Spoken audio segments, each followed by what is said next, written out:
প্ৰিয় দৰ্শক, এই নিয়োগৰ বাতৰি জড়িত হয় north east frontier railway, office of the divisional railway manager, Alipurduar junction.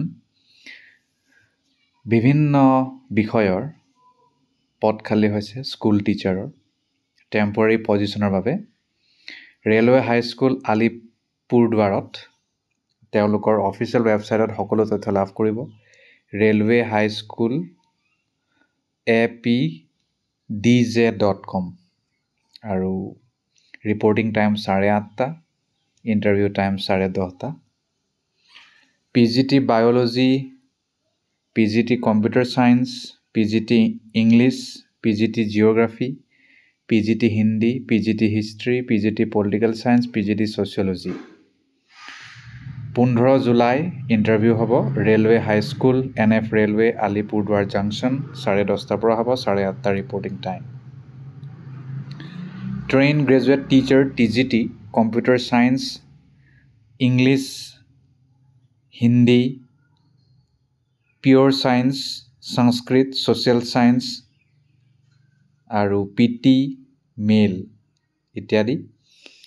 16 July 8:30 পৰা reporting time. Railway high school NF railway Alipurduar junction 10:30 পৰা হ'ব ইণ্টাৰভিউ।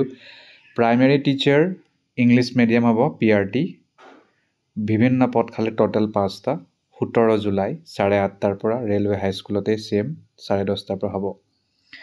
চেলেৰী PGT টিচাৰসকলে লাভ কৰিব 27,500 টকা, ট্ৰেইন গ্ৰেজুৱেট টিচাৰসকলে 26,250 টকা, প্ৰাইমেৰী টিচাৰসকলে 21,250 টকা। একমডেশ্যন ফেচিলিটি নাপায়। আৰু পষ্ট গ্ৰেজুৱেট টিচাৰৰ বাবে মিনিমাম 50% লাগিব নিজৰ বিষয়ত, যেনে PGT বায়'লজিৰ কাৰণে botany, zoology, life sciences, bio' sciences, genetics, microbiology, biotechnology, molecular biology, plant physiology ইত্যাদি। PGT হিষ্ট্ৰীৰ কাৰণে হিষ্ট্ৰী, জিঅ'গ্ৰাফীৰ কাৰণে জিঅ'গ্ৰাফী, MA MSc, ছ'চিয়লজিৰ কাৰণে sociology, Hindi, political science, English. PGT computer ছায়েন্সৰ কাৰণে কম্পিউটাৰ পঢ়া আৰু বিভিন্ন প্ৰকাৰৰ। ট্ৰেইন গ্ৰেজুৱেট টিচাৰৰ কাৰণে 2 বছৰীয়া DLED কৰিলেও হ'ব, BEd কৰিলেও হ'ব। অ'কে, আৰু কম্পিউটাৰ ছায়েন্সৰ কাৰণে 50% লাগে BCA কৰা আৰু অন্যান্য ইয়াৰ সমপৰ্যায়ৰ কৰা। ট্ৰেইন গ্ৰেজুৱেট টিচাৰ ফিজিকেল এডুকেশ্যনৰ বাবে BPEd কৰা।